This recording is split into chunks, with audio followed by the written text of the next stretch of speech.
Hello दोस्तों, नमस्कार। आप सभी का स्वागत है मोबाइल पाठशाला के यूट्यूब चैनल पे।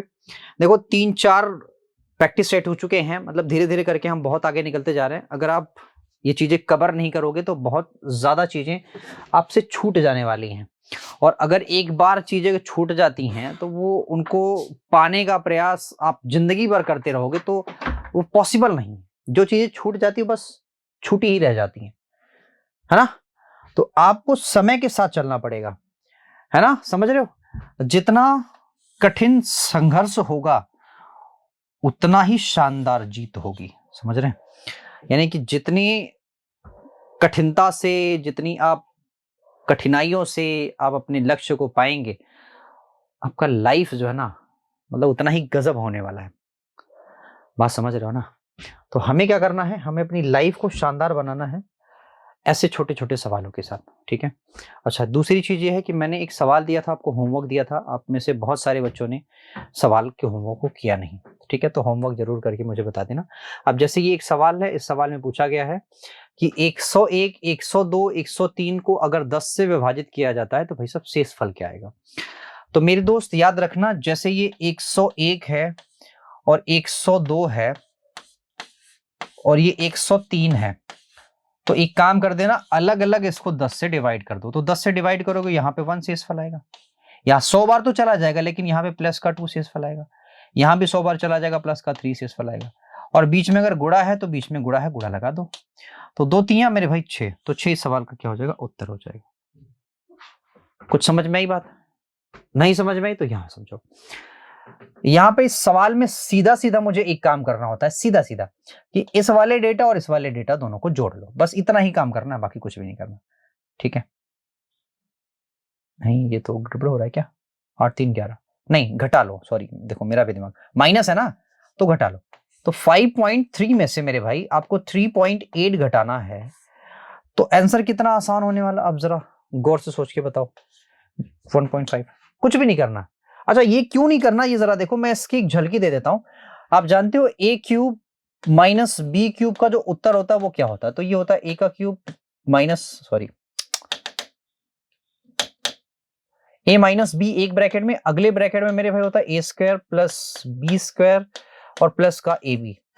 लेकिन अगर कहीं आपको A square plus B square plus का ए बी से अगर आपसे डिवाइड करने के लिए बोल दिया जाए, तो भाई साहब मतलब इसी में अगर इससे डिवाइड करने के लिए बोल दिया, A square plus B square plus A B, तो अगर इसमें डिवाइड करने के लिए बोल दिया तो आप इसका विस्तार ऐसे करोगे, फिर ए इसको इससे डिवाइड कर दोगे तो बचेगा क्या, बचेगा ए माइनस बी। तो सवाल में कुछ ऐसा ही दिया गया है, तो हमें सिर्फ ए माइनस बी निकालना था, तो मैंने ए माइनस बी निकाल दिया, मेरे सवाल का भाई उत्तर है, ठीक है। बात आई समझ में। अगला ये सवाल है, अगले सवाल पे जरा नजर डालिए। आपसे कह रहा है बताओ इसका मान क्या होगा, नहीं ये क्या सवाल है।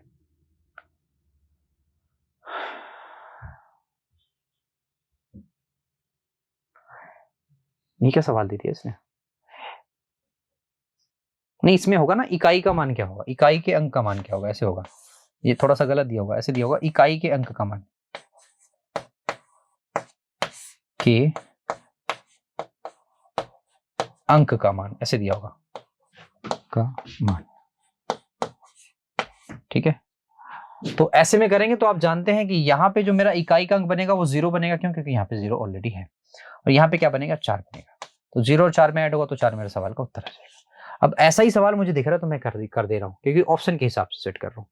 कह रहा है इसका मान बताओ क्या होगा। तो मेरे दोस्तों, इसका मान आपको बहुत आसानी से निकालने आता होगा। आप इसको कर दो 250 माइनस का 1, इसको कर दो 250 प्लस का 1, ए स्क्वायर माइनस बी स्क्वायर, तो 250 का स्क्वायर माइनस 1 का स्क्वायर। तो 1 का स्क्वायर तो 1 ही होता है, उसको लिखने की जरूरत नहीं। 25 का होता है 625 माइनस का 1, तो इसको 4 कर दो, यहाँ को 9 9 कर दो, और इसको भाई सब कर दो 62। बस खत्म कहानी, कहानी खत्म हो गई ना। नेक्स्ट अगला कहता है ए बी तथा सी ने एक काम को भाई साहब 26,000 रुपए में ठेका लेकर कर दिया। कहता है ए बी मिलकर 13 काम का, भाई साहब अगर कुल 13 काम है तो 9 काम ए और बी मिलकर कर देते हैं, ठीक है। कहता सी का हिस्सा क्या होगा। तो भाई साहब बाकी का जो बचा हिस्सा ना इसका, वो सी करेगा, यानी कि 9 और 4 13, 4 काम सी करेगा। समझ रहे हो? तो अगर मैं पूछूं एक यूनिट की वैल्यू क्या होगी, तो 13 दूना 26 यानी कि 2000। कितना होगा? 2000 होगा। 2000 ही होगा ना, 13 दूना 26। जी भाई 2000। तो 4 यूनिट की वैल्यू 4 दूना 8000, कहानी खत्म। नेक्स्ट, एबीसी मिलकर किसी टंकी को इस तरह से भरते हैं और 90, 10 और 18 घंटे में भर देते हैं। कहता तीनों को एक साथ खोल दिया है तो कितने घंटे में टंकी भर जाएगी? तो सबसे पहले तो आप सभी को इसका एलसीएम निकालना पड़ेगा। तो आप बोलोगे सर ए बी सी इन तीनों का ही एलसीएम जो आ रहा है ये 90 आ रहा है। तो 10 9 एकम 9 हो जाएगा, 10 9 90 और 18 25 90। जब आप इन तीनों को ही जोड़ोगे तो आएगा 15। यानी तीनों को अगर मिलाया गया तो 15 क्षमता से काम हो रहा है। तो 15 छक्का 90 कुल मिला के 6 घंटे में हो जाएगा टंकी फुल। क्या हो जाएगा? 6 घंटे में टंकी फुल। देखो बातें नहीं करनी, बातें करने से होगा क्या? तुम्हारा टाइम वेस्ट होगा। तुम सवाल करो, मैं सवाल करता हूं, है ना। एक समलंब की दो समांतर भुजाओं की लंबाई भाई साहब ये है, ठीक है। आपसे कह रहा है कि यदि समलंब का क्षेत्रफल ये है तो आपसे पूछ रहा है इसकी ऊंचाई क्या होगी। देखो समलंब चतुर्भुज का क्षेत्रफल क्या होता है?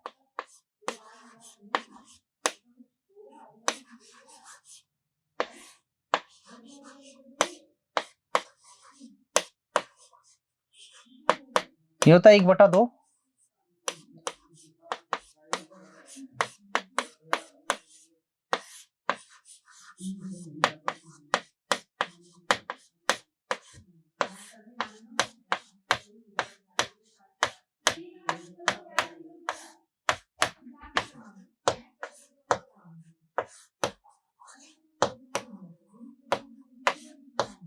समझ रहे हो?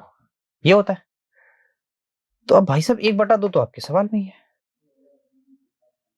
इन दोनों को आपको जब जोड़ोगे तो आएगा ये 90, है ना। समझ रहे हो? और बीच की दूरी हमें नहीं पता है और ये बोल रहा है आपसे कि 180। तो इससे तो काट दिया, यहां हो गया 2 2 दूना 4, एच की वैल्यू हो गई 4,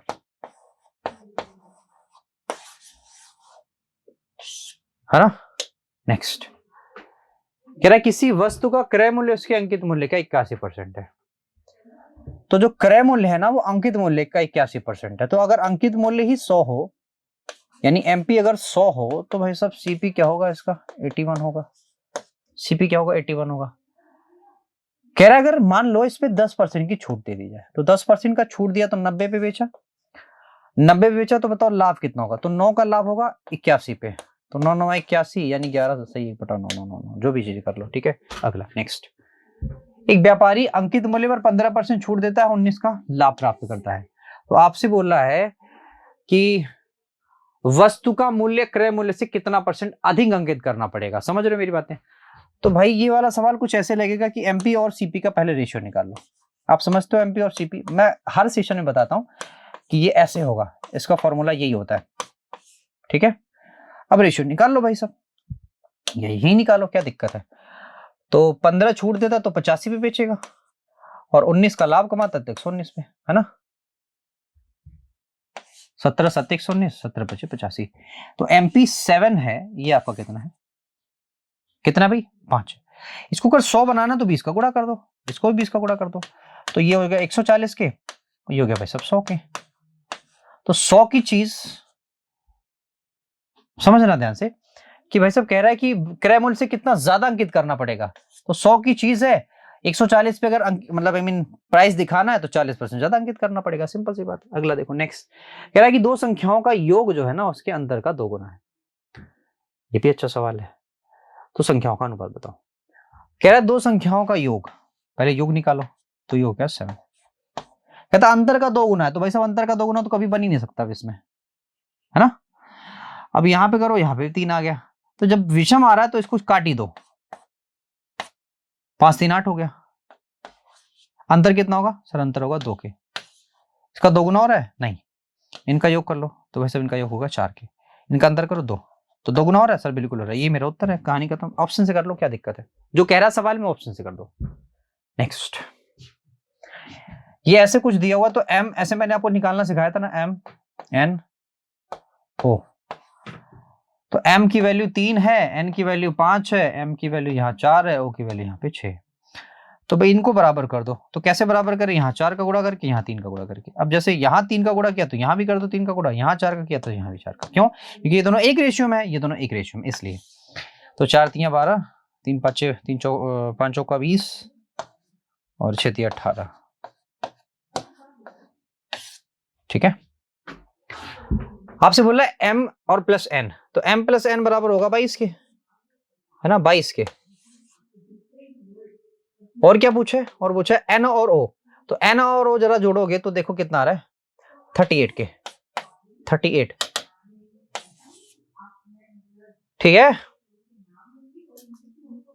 अच्छा ये 32 है, ये 32 है, तो 2 से काट दो तो यहां हो जाएगा 19, यहां हो जाएगा 16। 19 संख्याओं का भाई साहब औसत कितना है, 15 है।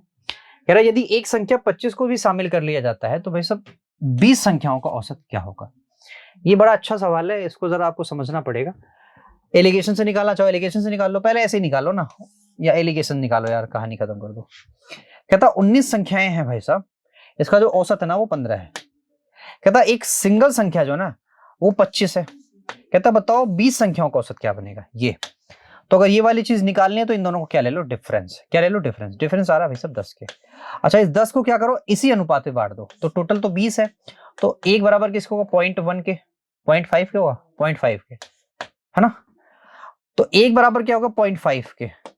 अच्छा जी, ये वाला जो नंबर आएगा ना इससे छोटा इससे बड़ा होगा, तो अगर इससे बड़ा निकालना तो ये वाली वैल्यू इसमें जोड़ दो, यानी कि 15.5 होगा आपका उत्तर, है ना। कितना आसानी से आंसर निकल गया, बहुत जल्दी निकल गया। नेक्स्ट अगला कह रहा है एक वस्तु को 15% लाभ पर बेचा जाता है। किस पे, 15% लाभ पर। कह रहा है 195 अधिक पर बेचा जाता तो 30% का अधिक लाभ होता। देखो भाई पहले तो कह रहा था 100 की चीज थी, उसको बेचा था इसने 115 पे, समझ रहे हो। कहता लेकिन 130 भी मतलब 130 पर भी बेचा जा सकता था, यानी 30% लाभ का मतलब 130 पर भी बेचा जा सकता था। लेकिन जितने पे आप बेच रहे थे ना, जितने भी बेच रहे थे उससे कुछ ज्यादा कीमत वसूलनी पड़ेगी। कितना ज्यादा, 195। कितना ज्यादा, 195। तो यहाँ परसेंटेज में कितना डिफरेंस या यूनिट में कितना डिफरेंस दिखा रहा सर, 15 का। तो 15 बराबर 195, तो 15 से करो, 15 एकम 15, नहीं 3 से नहीं कटेगा, 3 6 कट तो जाएगा, 5 कटेगा, 15 एकम 15, 4 15 3 45। एक यूनिट की वैल्यू 13 होगी। आपसे बोल रहा है वस्तु का क्रय मूल्य, तो 100 यानी 1300। एक यूनिट 13 तो 100 बराबर 1300। गुड, गजब। नेक्स्ट, एक व्यक्ति एक खिलौना खरीदता है भाई साहब 40 रुपए में तथा उसे 60 रुपए में बेच देता है। कह रहा बताओ profit loss, I mean profit बताओ। तो आप इसका रेशियो ले लो, ये 2 हो गया, ये 3 हो गया, तो 2 की चीज है 3 में बेच रहा है, 1 का प्रॉफिट 2 पे, 1/2 को हम 50% ही बोलते हैं, सारे बच्चे जानते हैं बात। अगला कह रहा है एक व्यक्ति 6 महीने में अपनी आय 12% बचाता है। 6 महीने में अपनी आय का 12% बचाता है। यदि उतनी ही राशि 4 महीने में बचाता, उतनी ही राशि 4 महीने में, सिंपल सी बात है, देखो जरा ध्यान से। तो कह रहा है तो उसे अपनी मासिक बचत कितने प्रतिशत बढ़ाना पड़ता। मासिक बचत भाई साहब कितने प्रतिशत बढ़ाना पड़ता। ठीक है भाई, देखो ध्यान से कि आपसे कह रहा है कि बचाना उसे 12% ही है। कितना बचाना है, 12% ही। ठीक है, अगर वो 12% बचा रहा है 6 महीने में, अगर वो 6 महीने में बचा रहा है, 6 महीने में बचा रहा है, इसका मतलब हर साल 2% बचा रहा है। अगर वो 4 महीने बचा रहा है यानी कि हर महीने वो 3% बचा रहा है। कितना बचा रहा है, 3%। यानी कि उसको मंथली 2% से अब मंथली 3% बचत करना होगा। बात समझ में आ रही है, समझ में आ रही बात। यानी कि 2% से उसको जाना पड़ेगा 3% पे, तो कितने परसेंट उसको बढ़ाना पड़ेगा। ये सिंपल सी बात देखो, आप ऐसे भी नहीं समझ पा रहे हो तो ऐसा देखो, वो जो 12% लिखा हुआ ना उसको 12 रुपया मान लो। क्या मान लो, 12 रुपया मान लो। तो अगर 6 महीने में यही 12 रुपया बचाना होता तो हर महीने 2-2 रुपए बचाने पड़ते। और भाई मेरे अगर वही रुपए 4 महीने में बचत कर रहे हैं तो अब हर महीने 3-3 रुपए बचाने पड़ेंगे। पहले 2 बचाने पड़ रहे थे, अब 3। तो कितना बढ़ाना पड़ेगा बचत भाई, 1 कितने पे भाई, हर महीने 2 बचा रहे थे, थोड़ा 100 कर दो, तो आप इसको काटोगे तो 50% मेरे सवाल का उत्तर होगा। हाँ या ना बताओ, क्लियर है सभी को। चलो नेक्स्ट, कह रहा है जे के से 10% अधिक है, के एल से 10% कम है, एल एम से 10% कम है, तो एम की वैल्यू 2000 है, तो बताओ जे का मान है। सिंपल सी बात है भाई। आओ जरा देखो, कह रहा है जे के से 10% अधिक है, तो पहले तो जे लगा लो, के लगा लो, एल लगा लो और एम लगा लो। पीछे से आओ इधर से, कह रहा है कि एल एम से 10% कम है, तो एम को 100 मान लो, तो ये हो जाएगा 90। ठीक, के एल से 10% कम है, के जो है एल से भी 10% कम है, यानी ये क्या सी हो जाएगा फिर, 10% निकालोगे इसका 10% कितना निकलेगा, 9 निकलेगा। कह रहा है यही 9 इससे कम है, तो क्या सी हो गई। सभी लोग ये बात समझते हो। कहता फिर कह रहा है कि जे के से 10% अधिक है, यानी ये 10% अधिक है, इसका 10% कितना होगा 8.1 है ना, 8.1, 8 पॉइंट से ज्यादा कर दो यानी कि 12 है, ये 89.1 है ना इतना। तो अब क्या बोला इसने, जरा बोलो ध्यान से। कह रहा है एम की वैल्यू 2000 है, तो एम की वैल्यू 2000 दे दिया है, तो एक की वैल्यू कितनी होगी भाई, 20 होगी। तो आपसे पूछ रहा है जे की वैल्यू, तो जे की वैल्यू यहाँ 20 का गुणा कर दो, मल्टीप्लाई बाई 20, तो 0 तो हट जाएगा, 2 एकम 2, दोनों 18 के 8, 2 8 16, 17 के 7, यानी कि 1782, 1782 ये सवाल का उत्तर हो गया है ना। अगला नेक्स्ट, 3 किलोमीटर प्रति घंटे की चाल से चलने वाली एक रेलगाड़ी है, टेलीफोन खंबे को लंबाई पार करती है, रेलगाड़ी की लंबाई ये है। आपसे कह रहा है कि खंबे को पार करने में कितना समय लगा। भाई टाइम निकालना आपको, आपको पता है डिस्टेंस आपकी कितनी है, 900 मीटर। ये 3 किलोमीटर पर घंटा, तो 5/18 कर दो, 5 3 15 हो गया, 15 15 छक्का 90, तो टी बराबर कितना हो जाएगा, 18 छक्का 108, कितना सेकंड।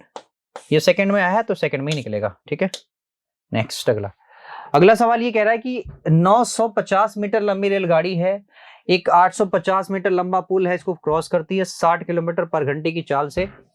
ठीक है, तो बताना है कितने सेकंड में क्रॉस कर देगी। तो पहले तो लंबाई और रेलगाड़ी की लंबाई, पुल की लंबाई रेलगाड़ी की लंबाई दोनों जोड़ लो, इतना ही ट्रेन को क्रॉस करना है। तो 9 दूना 1800 मीटर लंबाई है, ठीक है, 60 के हिसाब से क्रॉस करना है, 5 को यहां लगा दो और 18 ऊपर कर दो। ठीक है ना, समझ रहे हो। तो 5 छक्का 30, 3 छक्के 18, यहां हो गया 6, 18 छक्का 108, कितना लगेगा भाई टाइम, 108 सेकंड। नेक्स्ट अगला, कह रहा धनराशि क्या होगी जो 2 वर्षों में 10% वार्षिक ब्याज की दर से ब्याज पर इतना हो गई है।